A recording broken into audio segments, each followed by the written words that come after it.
poor twin girls break down at airport, then beg the billionaire CEO to save their dying mom. Before we begin, comment below and tell us, where are you watching from?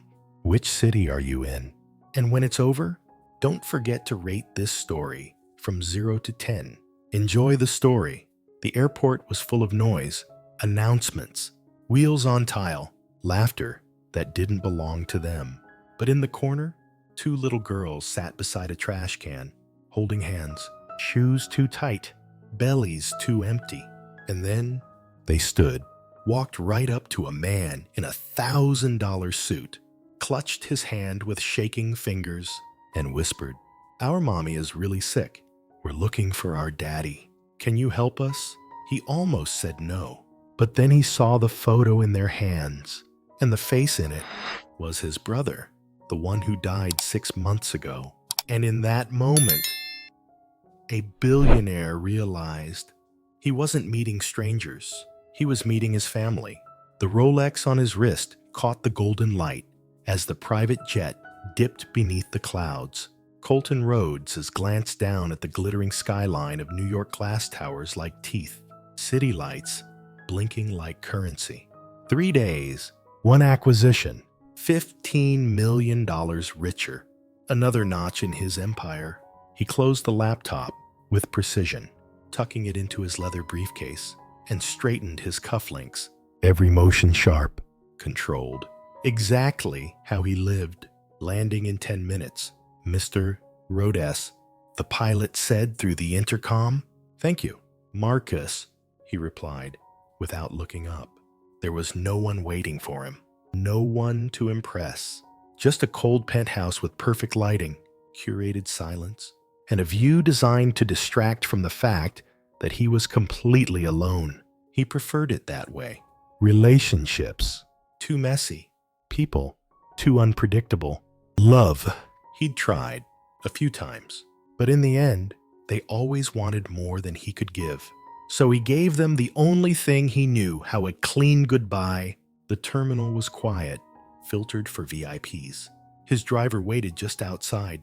Polished shoes echoed softly as he walked, one elegant figure amid the blur of motion. Then, a sound, not loud, not desperate, just soft enough to break the world in half.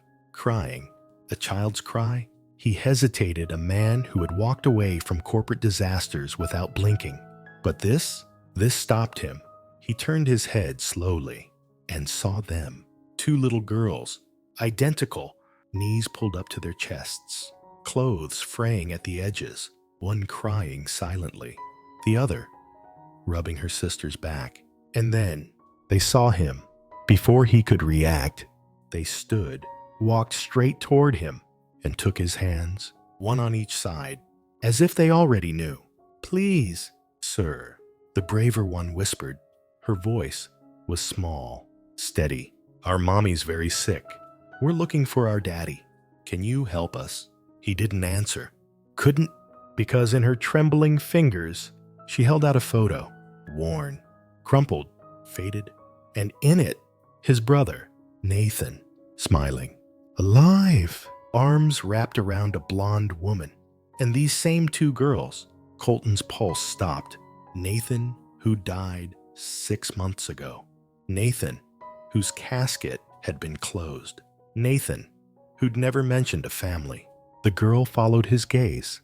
"That's our daddy," she said again, frowning at his sudden silence. He dropped to one knee, his heart hammering. "What are your names?" he asked.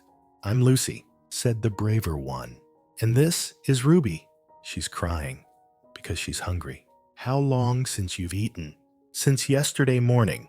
Colton looked at them closely, their eyes sunken, lips pale, clothes clean but threadbare. And in that moment, the man who could solve billion-dollar problems realized he didn't know how to feed 2 5-year-old girls. But he knew one thing. He wasn't walking away. Before this day, Colton Rhodes had never lost control. But when two little girls clutched his hands and called his brother Daddy, everything he thought he knew collapsed into something terrifyingly human. Chapter 1. the photo in her hand. The car moved silently through the evening traffic, its luxury unnoticed by the two little girls sitting quietly in the back seat. Lucy's legs didn't reach the edge of the seat. Ruby's shoelaces had come undone, but she didn't seem to care. Both held their hands in their laps like they were trying to be as small as possible in a world too big for them. Across from them, Colton Rhodes sat still. The photo, trembling slightly between his fingers. Nathan, his little brother's face, smiled up at him from the worn photograph, arms around a beautiful blonde woman. The same girls now, in front of him, younger in the photo, but unmistakable. The same eyes, the same gentle curves of their cheeks. He couldn't breathe for a second. "How long has it been since you ate?" he asked, keeping his voice level. "Since yesterday," Lucy answered. "There wasn't anything left at home." Ruby looked up from her lap, tears drying on her cheeks. "She gave us her last apple," she whispered. Colton turned to the minibar and pulled out 2 granola bars and bottled water. He handed them over gently, but the girls snatched them like they might disappear. Ruby tore into the wrapper and began eating without words. Lucy whispered, "Thank you," before taking her first bite. They didn't eat like children. They ate like they'd learned hunger. Colton looked out the window, jaw clenched. He had once spent $2, $500 on a bottle of wine at a charity gala, and here were his brother's daughters, dividing granola bars like they were gold. "She said Daddy always came to this airport," Lucy said after a moment, "that if we waited long enough, he'd show up. He always showed up, but he didn't," Ruby added, her voice smaller now. "No," Colton murmured. "He didn't." There was a silence then, only the sound of wrappers crinkling and little gulps of water. Then Lucy reached into her faded pink backpack again and pulled out the photo. She held it with both hands this time, not as a gift, but as something sacred. "This is our daddy," she said, offering it again. Colton took it, slower this time. The photo wasn't just proof. It was a quiet scream. He looked at them again. Really looked. Their eyes were Nathan's. Not just in color, in spirit. In Aki, he drew a breath that didn't quite fill his lungs. "Do you know who I am?" he asked. Lucy tilted her head, cautious but curious. "No? Are you someone who knew our daddy?" "Yes," he said. "I'm his brother." Ruby stopped chewing. "Does that make you our uncle?" It was the first time in his life the word had been used for him. "Yes, it does." The girls looked at each other, then back at him. Ruby leaned closer, water bottle in her lap. "Are you going to help us?" Colton hesitated. All his life had been made up of numbers, decisions, control. But now, 2 5-year-olds sat in front of him with broken shoes, empty stomachs, and a hope so raw it hurt to see. "Yes," he said, "I'm going to help." Ruby smiled then, a real one. It was crooked, missing a tooth, but it felt like sunlight cracking through clouds. Lucy leaned her head against her sister's shoulder. Outside, the car slowed. The girls turned to the window, watching as the streets changed. The nice buildings disappeared. Windows got smaller. Cracks stretched across the sidewalk. Trash bins overflowed. "This is where we live," Lucy whispered. Colton stared out at the building. Its bricks faded, its stairwell rusted. He'd seen places like this in the background of political documentaries. Now, he was about to walk into one with 2 children who had unknowingly become his responsibility. He adjusted the cuffs of his $1,000 shirt, picked up his briefcase, and opened the car door.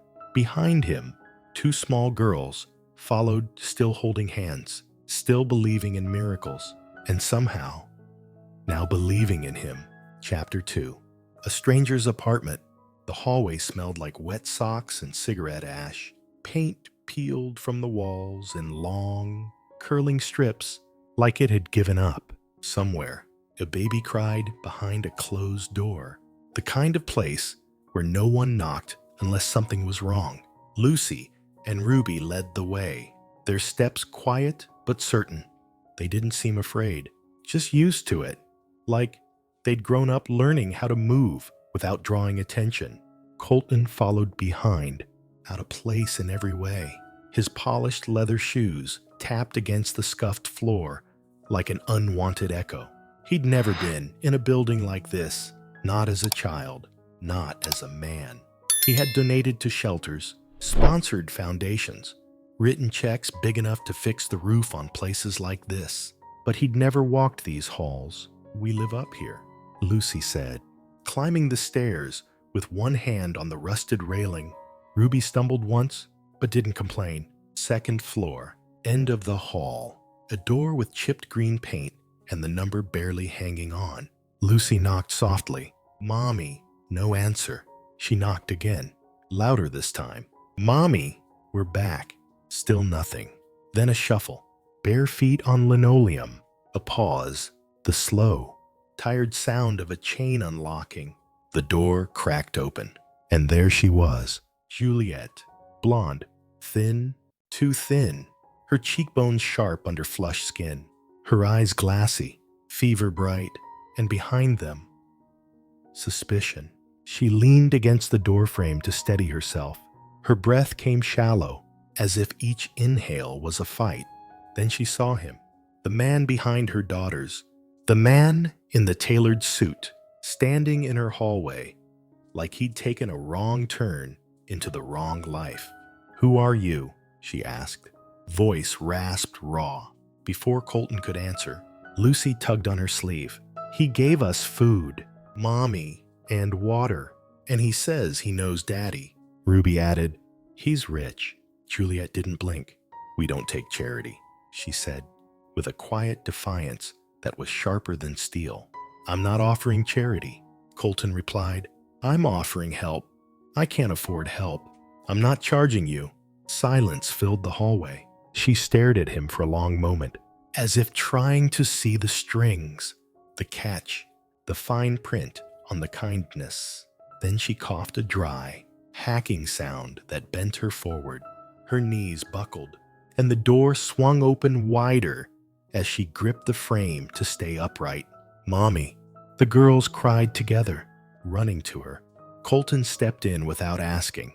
He caught her arm just before she collapsed, guiding her gently toward the couch. The apartment was small, but clean, lived in. The kind of clean that only comes from someone trying to hold together a world that's constantly falling apart. Juliet sank into the cushions, trembling. Sweat beaded on her forehead. Her breath rattled. "You need a doctor," Colton said. "I can't. You can, and you will." "I don't leave my girls alone. They'll come with us." "I don't know you," she whispered. "I'm Colton Rhodes," he said quietly. "Nathan's brother." Her eyes widened. She looked at him. Again. Really looked. And this time, recognition flickered.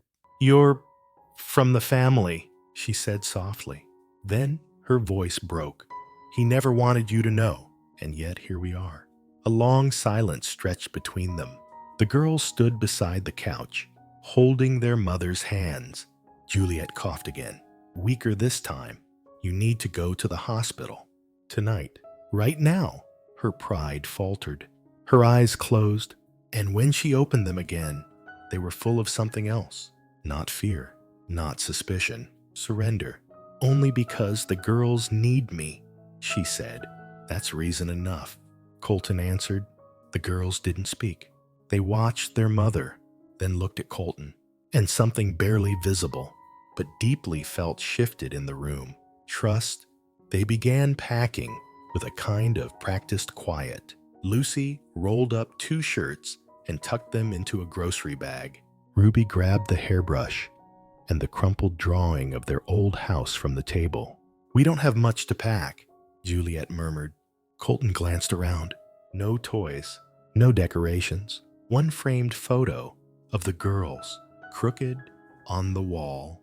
A cracked coffee mug drying on the sink. No luxury, but signs of love everywhere. As they headed out the door, Colton reached to steady Juliet again. She didn't pull away this time. On the sidewalk, James opened the door of the black Mercedes. His eyes widened at the sight of Juliet. "Mr. Rhodes, we're going to Mercy General.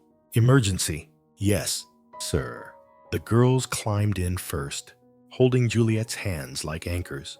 Colton sat beside them, one arm behind Lucy's seat, his other hand resting on his knee clenched into a quiet fist.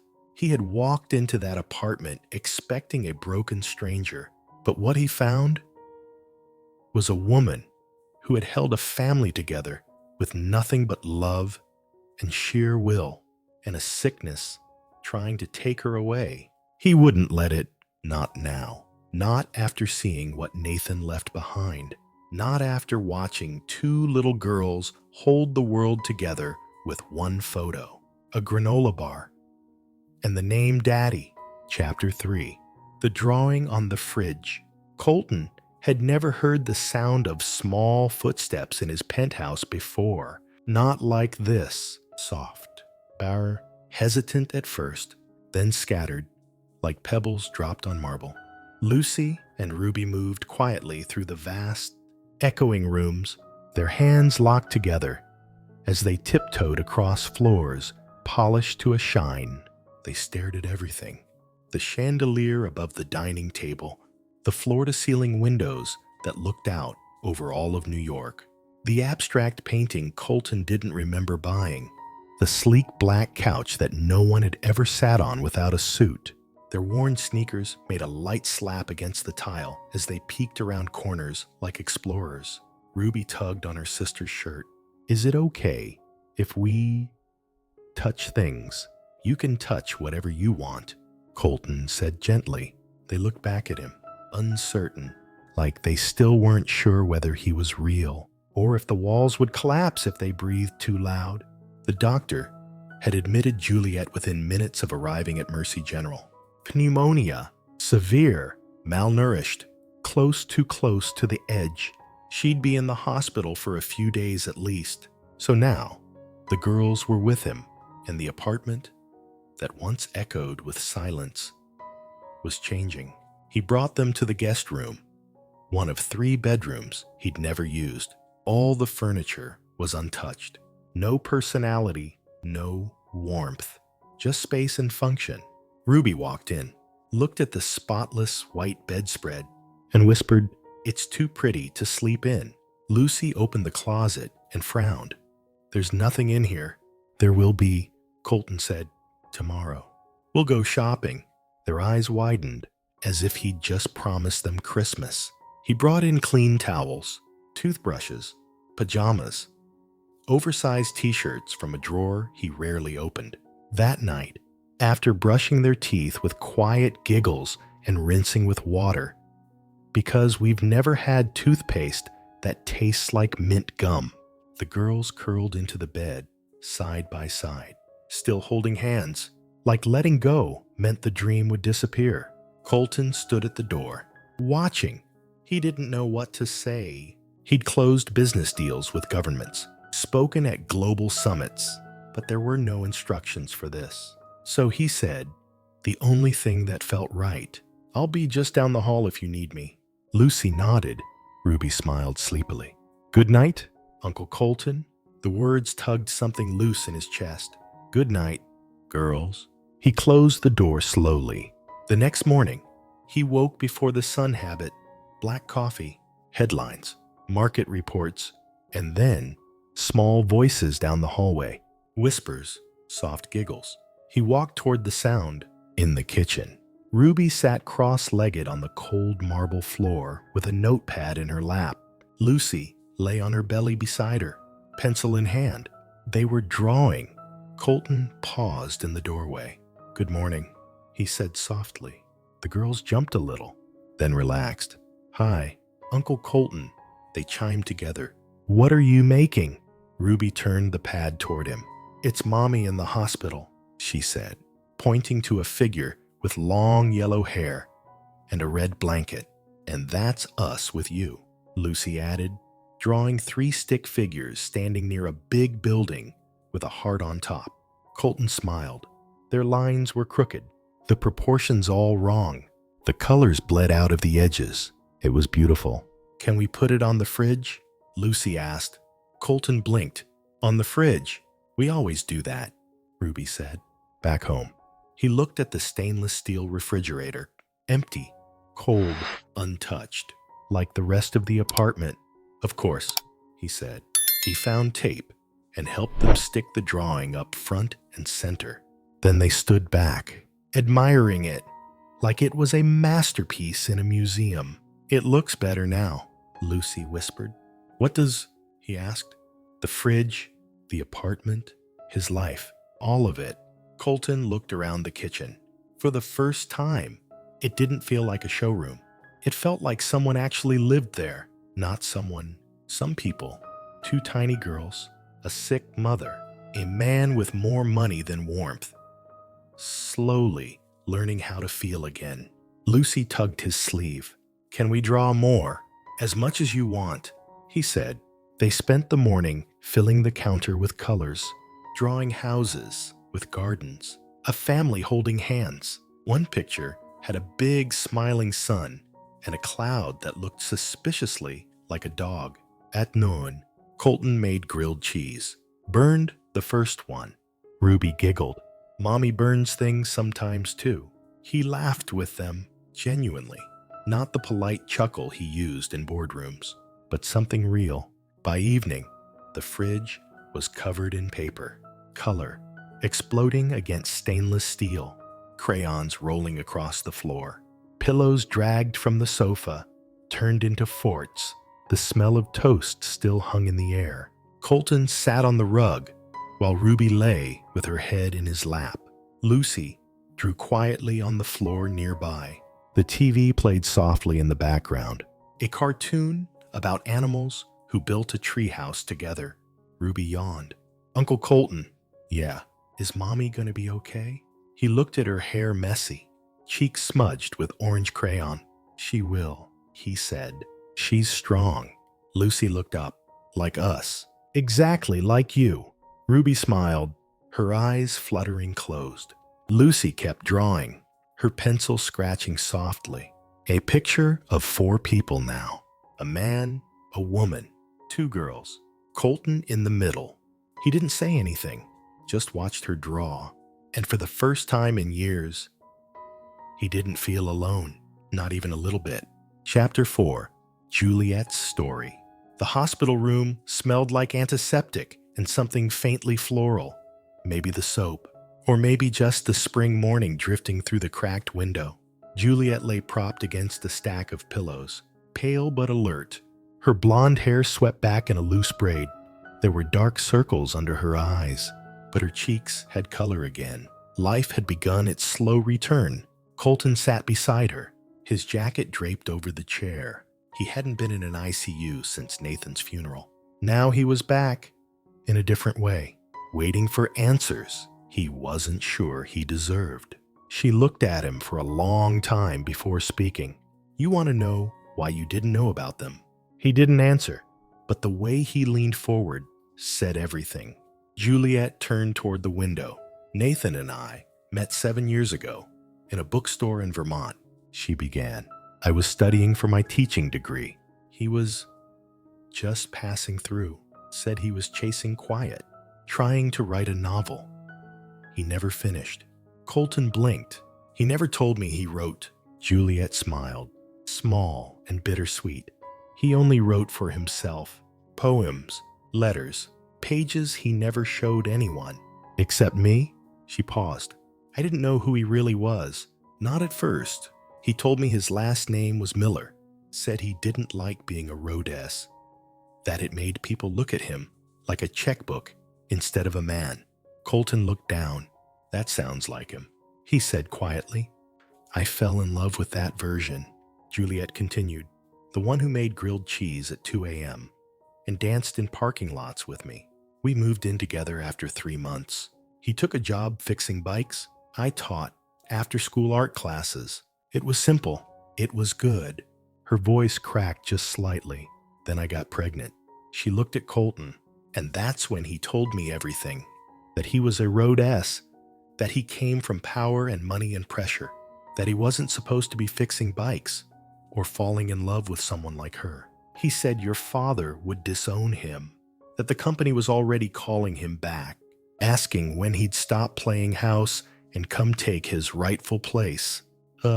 Colton's chest tightened.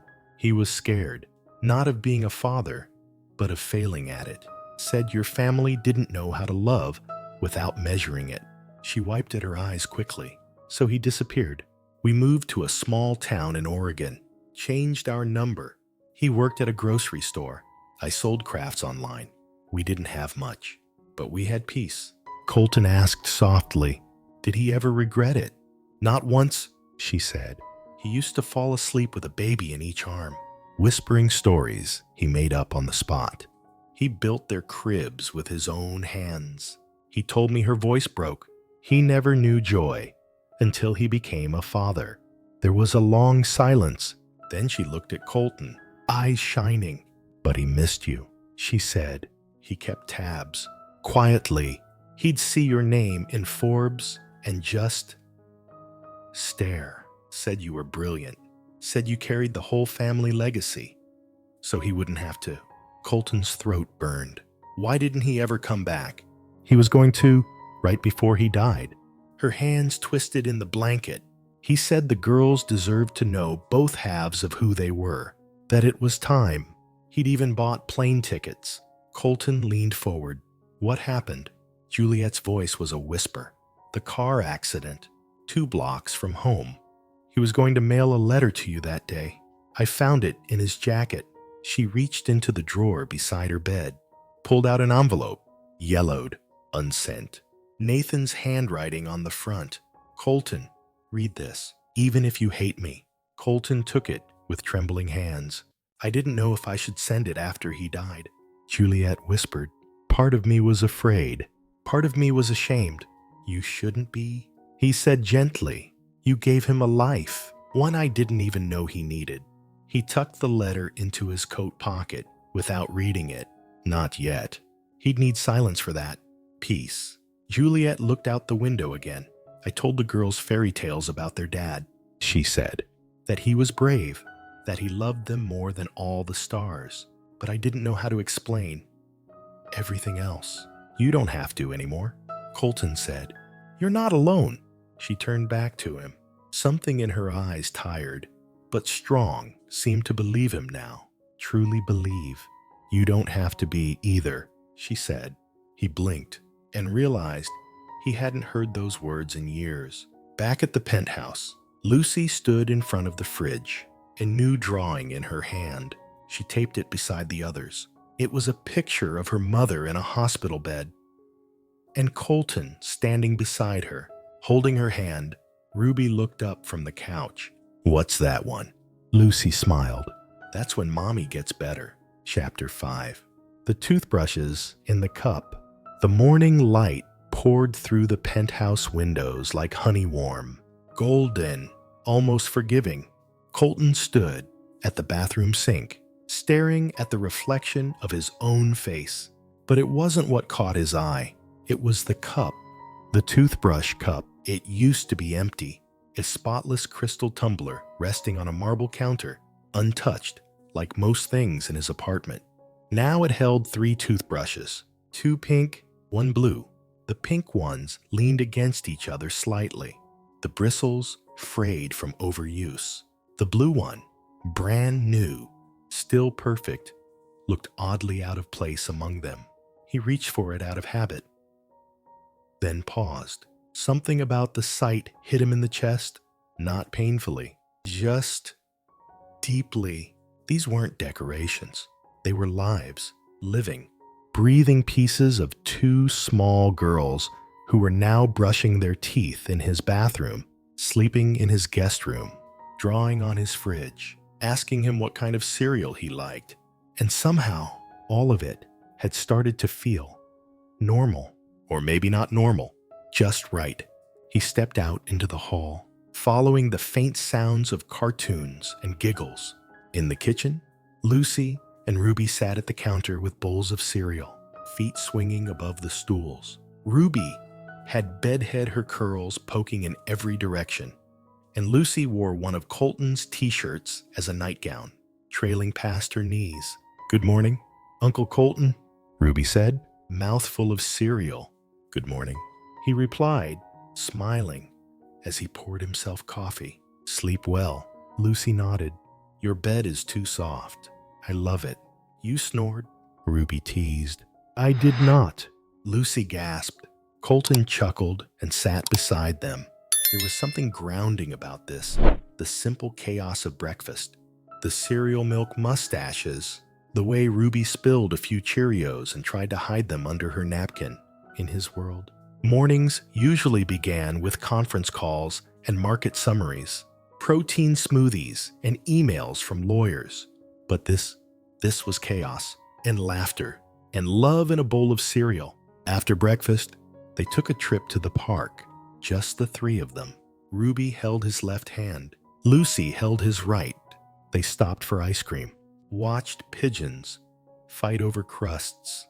Colton pushed them on the swings, slower than they liked, but gentler than anyone had ever done before.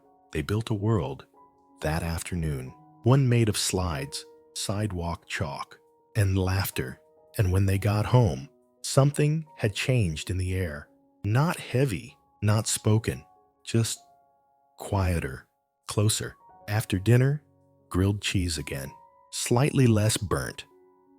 This time, the girls helped clear the table. Lucy took the plates. Ruby carried the cups. Colton started the dishwasher, then turned to them. "You girls did a great job today," he said. Ruby beamed. "We like helping. Can we draw again?" Lucy asked. He nodded. They scattered crayons across the kitchen table, each diving into their next masterpiece. Colton went to the hallway, checking his phone. 20 unread messages, meetings missed, calls ignored. He should have felt anxious, but all he felt was peace. In the guest room, their pajamas were folded neatly on the bed.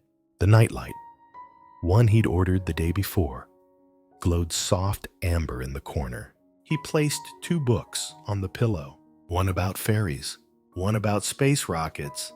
When bedtime came, Ruby chose the fairies. Colton sat between them, his long legs dangling off the edge of the twin bed, holding the tiny book with illustrations far too small for his hands. But he read, softly, slowly, turning the pages with care. Halfway through, Lucy rested her head on his shoulder. By the last page, Ruby was asleep, thumb in her mouth. Colton didn't move. He just sat there, letting the silence hold them.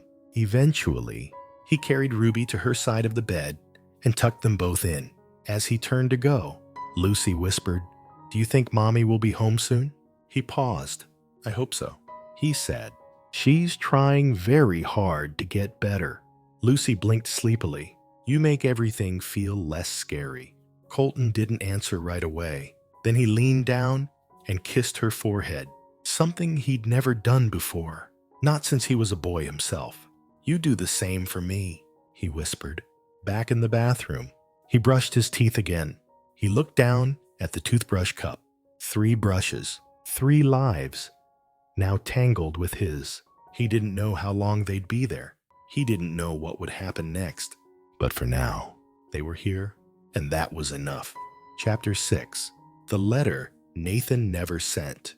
The apartment was still. It was late past midnight, and the city outside pulsed with distant sirens, the occasional honk, the low hum of life that never really sleeps. But inside the penthouse, it was quiet. Lucy and Ruby had long since gone to bed. Their soft breathing could be heard through the cracked door of the guest room. One of them stirred now and then, whispering in a dream. Colton checked on them once, twice, then finally let himself breathe.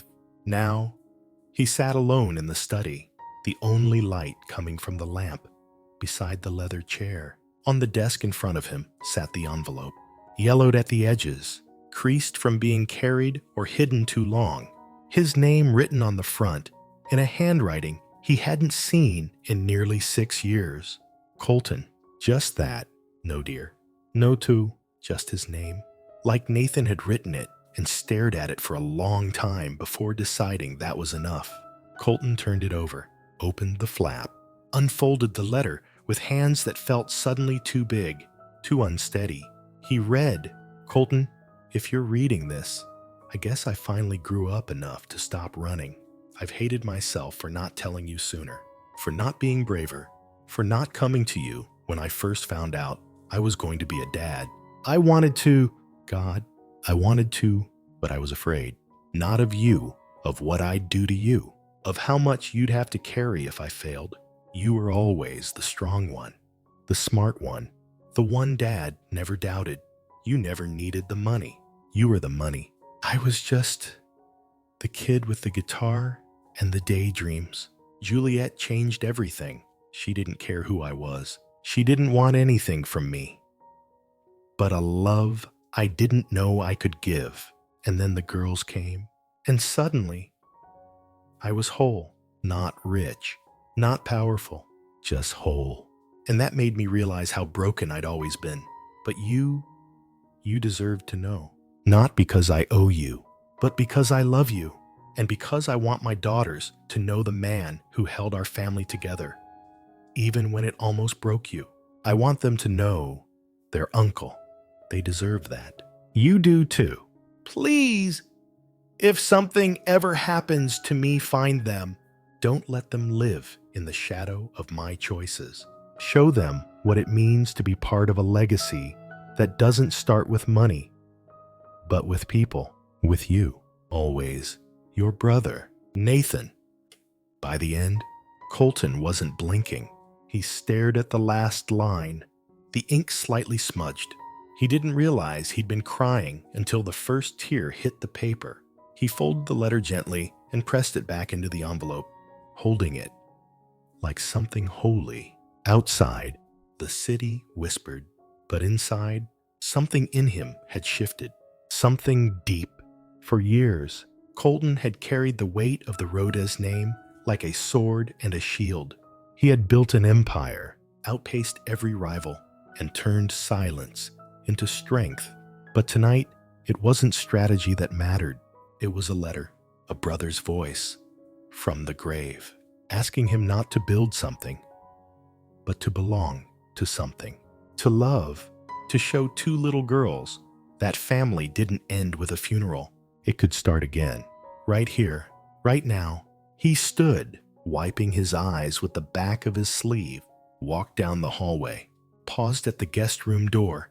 Inside, Lucy and Ruby were asleep, their arms tangled around each other, their faces turned toward the light of the night lamp. He stepped closer, laid the letter on the nightstand beside them. Not for now.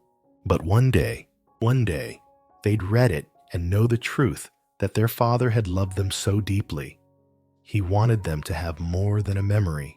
He wanted them to have a future. And Colton would be the one to make sure they did.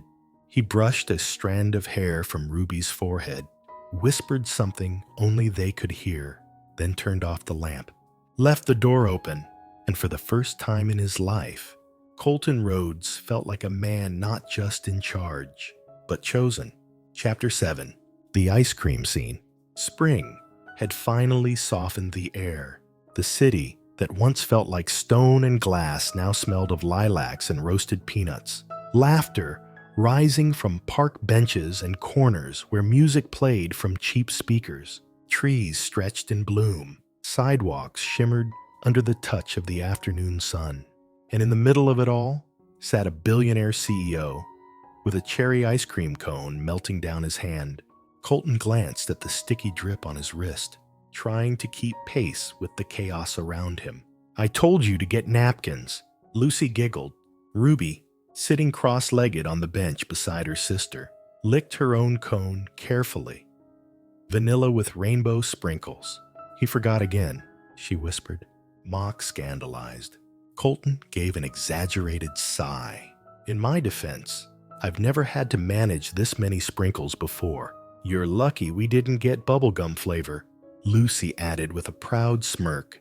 It was a warm Saturday, their first outing since Juliet had been discharged. She was still recovering, still moving slowly, but better every day. She'd insisted they go out, that they go be kids with the man who somehow knew how to burn grilled cheese and still make it taste good. So here they were, at the little park across from the flower market, sitting on a faded green bench.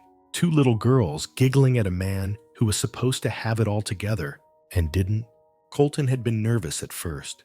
He didn't know how to do parks, or snacks, or small talk with 7-year-olds who like to climb things and ask endless questions about the shape of clouds. But now he didn't want the moment to end. Ruby leaned against him suddenly, resting her head on his arm. "You smell like sugar," she mumbled. "That's because I'm melting," he replied. Smiling softly, she giggled, eyes half-lidded from sun and sugar. Lucy stood and walked a few steps toward the playground, then paused. She turned back and held out her hand. "Uncle Colton, yeah, come play." He blinked. "Play, you know, like slides, monkey bars, running around like you don't care." He hesitated, looked down at his loafers, at his linen shirt, at the watch worth more than most people's cars. Then he saw Ruby's smile and Lucy's hopeful eyes, and he stood, "All right, but if I fall, one of you is calling 911. They cheered minutes later. Colton Rhodes, the same man whose face once graced the cover of Forbes under the headline, "The Untouchable Tycoon," was climbing a plastic ladder meant for 6-year-olds. Lucy slid down ahead of him, screaming with joy. Ruby shouted, "You can do it, Uncle Colton." And when he finally reached the top and sat awkwardly at the edge, his knees sticking up too high, he looked out at the sky, blue, endless, free. Then he pushed off. The slide groaned a little under his weight, but it held. He flew down, awkward and clumsy, and laughing in a way he hadn't in years. When he reached the bottom, both girls tackled him in a hug. "You did it," Lucy shouted. "Best slide ever," Ruby added. They collapsed onto the grass, tangled together in sunshine and joy. He didn't care that his shirt was wrinkled, or that his phone buzzed 3 times with missed calls from investors. Right now, this was his boardroom. This was his empire. He looked at Lucy and Ruby. They didn't know what he'd lost, how many people had left him, how long it had been since he'd laughed without caution. They only knew who he was now, the man who bought ice cream and slid down playgrounds, who read stories and burned grilled cheese, who taped their drawings on a fridge that used to be empty. Ruby sat up and said, "I wish Daddy could have seen you play." Colton's smile faltered, but Lucy reached over and squeezed his hand. "It's okay," she said softly. "You're here now." That sentence, simple, soft, it hit like sunlight through stained glass. He was here, now, not fixing the past, but building something new. Later, as the sun dipped low and cast the park in amber, the 3 of them walked back to the car, sticky, exhausted, full of stories, and on the way, Ruby slipped her hand into his again. Quiet, gentle, permanent. Chapter 8. Juliet at the window. It was a quiet evening, the kind of quiet that settles not just around you, but inside you, like warm tea or a song you hadn't realized you missed. The penthouse lights were dim. A soft golden glow spilled across the hardwood floors, catching the edge of a blanket draped over the couch and the faint shimmer of crayon drawings still proudly taped to the fridge. Juliet stood by the window, wrapped in one of Colton's oversized sweaters, her arms crossed gently over her chest, hair pulled into a low bun. She looked out at the skyline, as if trying to remember what this city had once meant to her. She wasn't sure anymore. She wasn't the same woman who had walked away from everything 7 years ago. Back then, she'd believed that leaving was the only way to protect what she had. Now, standing in a billionaire's home that smelled like toast and crayons, with her daughters asleep down the hall and her heart slowly unclenching, she wasn't sure what she believed. She didn't hear Colton come in, but she felt him, the shift in the air, the warmth that followed. He didn't speak right away, just stood beside her, looking out. Long day, he asked softly. She smiled faintly, no longer than most, just heavier. He nodded.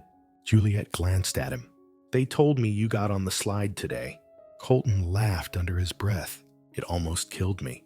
They haven't stopped talking about it. Good. I didn't do it for nothing then. She turned back to the window, her voice quieter now. I used to imagine this view when Nathan talked about New York. He said his brother had an apartment in the sky, that you could see everything from up here. Colton looked at her. He wasn't wrong. Juliet took a deep breath. I was so afraid you'd hate me. He didn't respond immediately. Then he said, I think I did. For about 5 seconds, she let out a soft laugh, surprised. And then I saw them, he added, and I realized hating you would have meant turning away from the only part of Nathan that's still here. She swallowed. Her eyes shimmered. I thought I was doing the right thing, raising them far from all this, from the pressure, the noise.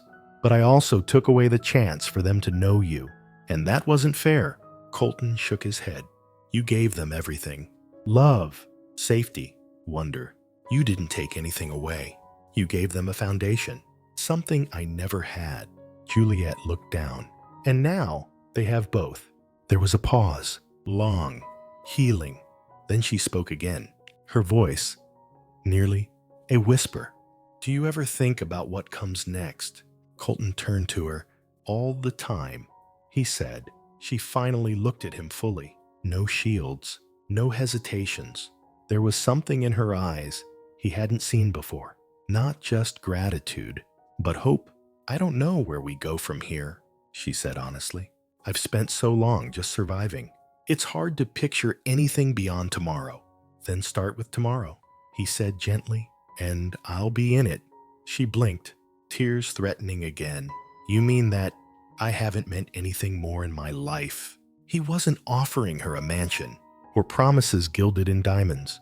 He was offering a step, a shared step, the smallest seed of something real. Juliet looked down at the city again. She could see a mother walking her child across the street below, a street lamp flickering on, a bakery sign glowing softly in the dusk. Life. It had kept going, even when hers had stopped. Maybe now it was time to catch up. Behind them, a small voice interrupted. Mommy. Ruby stood in the hallway, hair messy, dragging her stuffed rabbit by one ear. Juliet turned. Baby, what is it? I had a bad dream, Ruby mumbled. Colton crouched beside her. Want a story? Ruby nodded. One of Daddy's. Juliet's eyes met Colton's. I have one, he said gently. She nodded. Together, they walked Ruby back to the guest room, tucked her in. Colton sat on the edge of the bed and told a story one Nathan had once written about a man who lived in the stars and sent wishes down to his daughters through beams of moonlight. Ruby listened with wide, sleepy eyes, her hand curled around her rabbit. When she finally drifted off, Juliet stayed behind a moment longer, brushing Ruby's hair from her face. Then she whispered, I think he's here in all of this. Colton nodded. I do too. Chapter 9. The legacy. The office smelled different now. Not of cologne and glass and freshly printed contracts, but of crayons, of strawberry shampoo, of change. Colton stood at the head of the long boardroom table, staring at the massive screen that once projected quarterly profits and global takeovers. Today, it displayed something else, a photo of two little girls holding hands, smiling in front of a refrigerator covered in drawings.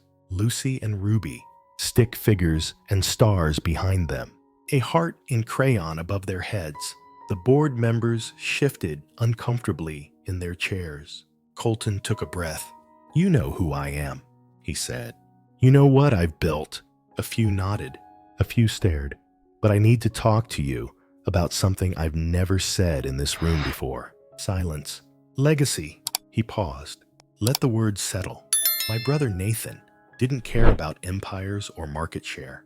He cared about bedtime stories, pancakes on Sundays, music that didn't sell anything.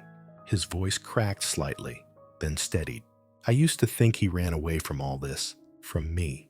But now I know he ran towards something I didn't understand, until two little girls showed up in my life. The room remained quiet.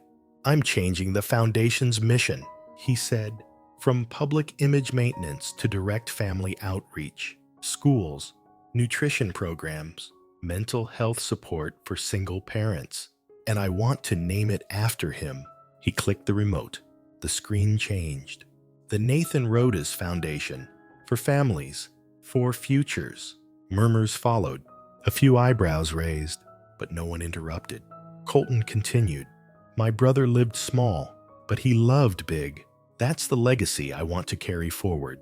He closed the presentation and walked out of the room.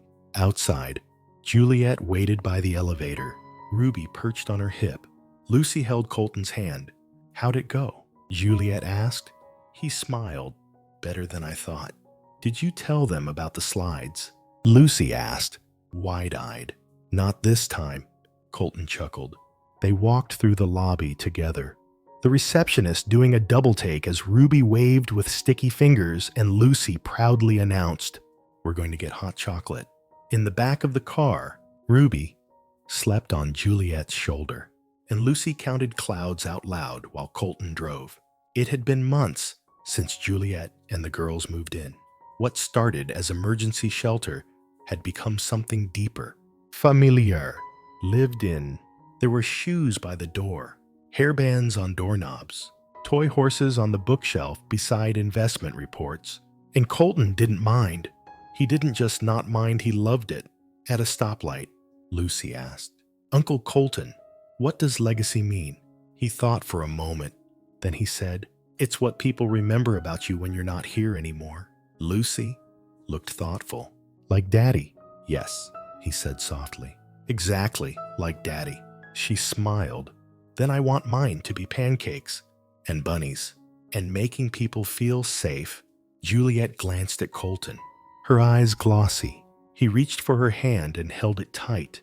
Later that night, after brushing teeth and kissing foreheads and one more story, just 5 minutes longer, Colton found himself alone in the study. He sat at Nathan's old desk, the one Juliet had brought from Oregon, and opened the drawer. Inside was a journal, worn leather, frayed at the edges, Nathan's handwriting on every page, letters to his daughters, to Juliet, to Colton, words never mailed, never sent, until now. Colton flipped to a random page. Nathan's voice rose from the ink. "If my daughters ever meet you, Colton, please don't try to be perfect. Just be there. That's what I couldn't give them. I had the love. I didn't have the courage. But you've always had both, even if you didn't know it." Colton closed the journal and held it to his chest. He was no longer trying to become someone. He was someone. Uncle, guardian, man, builder of legacies not made of steel and glass, but of pancakes, of hand-holding, of choosing to stay. Chapter 10. The answer. Spring gave way to early summer, soft and slow. The penthouse no longer echoed, not from emptiness.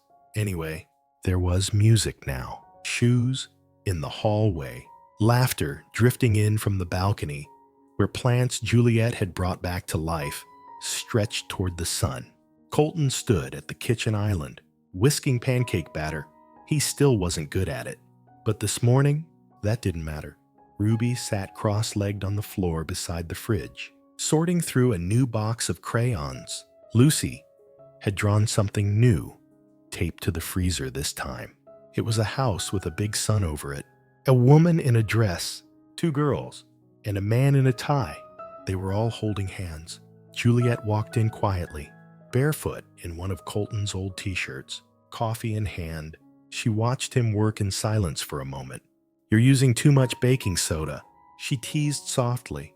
He looked over his shoulder, grinning.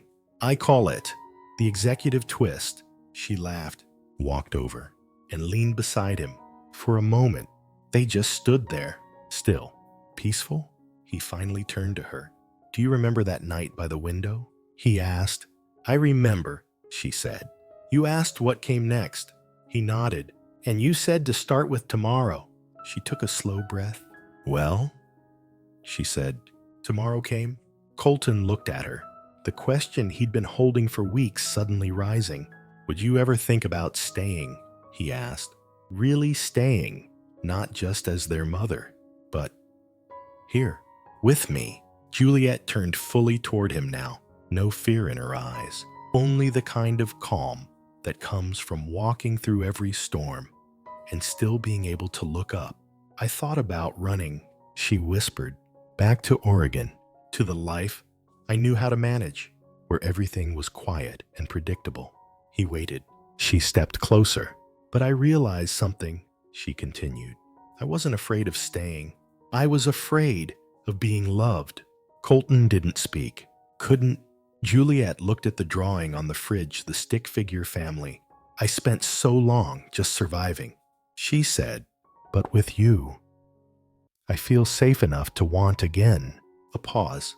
Then she added, so yes, Colton, my answer is yes. His heart caught in his chest. To everything he was, and everything he wasn't yet, she had just said yes. Not with diamonds, not with a proposal, but with something better, certainty. Colton took her hand, pulling her gently into his arms. They didn't kiss. Not yet. They just stood there, their foreheads pressed together. Their children giggling in the next room, their future unfolding, quietly and without spectacle. A life not built from power, or press, or portfolios, but from pancakes, and healing, and love that didn't have to prove itself anymore. A week later, a new name was painted on the glass door of the Foundation's downtown office. The Nathan Rhodes Family Center, beneath it, built for the ones who stayed, and for those who came home. Inside, Juliet ran the art therapy program. Lucy taught Ruby how to work the printer. Colton donated the boardroom table and never missed another bedtime story. The porch light stayed on every night, just a simple glow outside the apartment Juliet once entered, with nothing but a trembling breath and the weight of survival on her back. Now, it lit the path home. Inside, the girls were asleep, Ruby clutching her stuffed rabbit, Lucy's latest drawing tucked under her pillow. In the living room, Colton and Juliet sat together on the couch. No rush, no headlines, just hands entwined. The television playing low, forgotten. Outside the window, the city shimmered, not cold anymore, not distant, alive, forgiving. Juliet leaned her head on his shoulder. Do you think they'll remember this? She asked. Colton smiled softly. They'll remember the laughter, the pancakes, the love, and us. They'll remember we stayed. She nodded, and for once, there was no ache behind her eyes, no waiting for the other shoe to drop. Only peace, that rare, earned peace that comes when you realize the pain didn't break you. It just made space for something better, for love not born from perfection, but from persistence, from grace, from showing up again and again. Because sometimes, true family isn't the one you're born into. It's the one brave enough to find you even in an airport, under a storm, or in the echoes of a letter never sent. Now it's your turn. Tell us, what are your thoughts on this story? Did it move you? Did you feel something stir? Leave a comment below and rate it from 0 to 10. And if stories like this give you hope, make sure to subscribe and tap the notification bell so you never miss one. And don't forget to check out our latest stories. Click here to watch more now. You won't want to miss what comes next.